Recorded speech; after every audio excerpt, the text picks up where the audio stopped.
Breaking news. Tiroda नगर परिषद निवडणुकीत मोठे राजकीय युद्ध।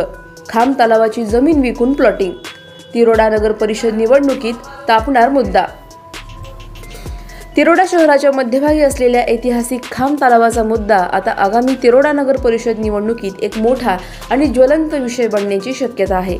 स्थानिक नागरिक आणि राजकीय वर्तुळातून मिळालेल्या माहितीनुसार विठ्ठल रुक्मिणी मंदिराच्या अगदी शेजारी असलेल्या या जुन्या खाम तलावाचा एक मोठा भाग कथितरित्या विकला गेला आहे। तलावाची ही जागा मातीने भरून त्यावर अवैधपणे प्लॉटिंग करण्यात आली आहे आणि हे भूखंड आता सामान्य लोकांना विकले जात आहेत। नेमके काय आहे प्रकरण? तिरोडा शहराच्या मध्यभागी विठ्ठल रुक्मिणी मंदिराच्या जवळ असलेल्या खाम तलाव नगर परिषद प्रशासन किंवा संबंधित अधिकाऱ्यांच्या संगनमताने तलावाची जागा विकून त्यावर व्यावसायिक प्लॉटिंग करण्यात आली, जी एका ऐतिहासिक जलस्रोताचा विनाश आणि पर्यावरणाचे नुकसान आहे।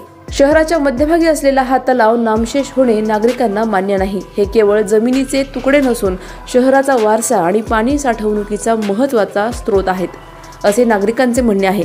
तसेच आगामी नगर परिषद निवडणुकीत हा मुद्दा गाजणार आहे। या प्रकरणाला भ्रष्टाचार, पर्यावरणाकडे दुर्लक्ष आणि शहराचा वारसा नष्ट करणे असा मुद्दा बनवून विरोधकांना घेरण्याचा प्रयत्न करीत आहेत। आपले प्रतिनिधी शहराचा विकास आणि नैसर्गिक संसाधनांचे संरक्षण करण्यासाठी किती गंभीर आहेत यावर आता मतदार लक्ष केंद्रित करतील। शहरामध्ये तिरोडा शहरामध्ये एक जुना विठ्ठल रुक्मिणी मंदिर आहे। एकदम शहराच्या मधात जो पुरातन काळापासून मंदिर आहे, तो मंदिर जेव्हा हा गावोबे बसला नसेल तेव्हापासून तो विठ्ठल रुक्मिणी मंदिर आहे। त्या मंदिराच्या बाजूला एक तळा होता, नैसर्गिक तळा होता, जो खामतळा म्हणून प्रसिद्ध होता। तिथं सगळ्या देवी धर्माचे किंवा कुठले पण आपले धार्मिक कामं असले तर त्या मूर्ती विसर्जनाचे तिथं कार्य होत होते आणि धार्मिक एका वारसेचा तो प्रतीक असा एक तळा होता।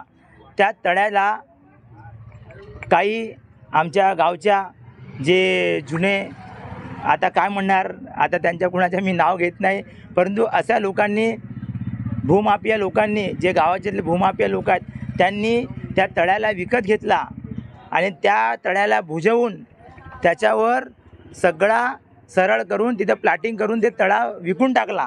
असा जर सुरू राहिला तर हळूहळू गावातले सगळे तळे नष्ट करतील आणि नष्ट करून ते तिथं प्लॉटिंग बनवून आपले पैसे कमवणार आणि आपल्या गावातले जे तळे आहेत, जो पाण्याचा विषय आहे, ब्लू झोन तळे आहेत म्हणून आपल्या विहिरीला, आपल्या बोरवेलला पाणी आहे, हळूहळू तो पाण्याच्या नाश।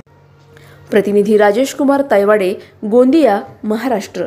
अधिक माहितीसाठी स्टार इंडिया 1 न्यूज पाहत रहा। चॅनलला सबस्क्राइब करा आणि अशाच अपडेट्ससाठी बेल आयकॉन दाबा।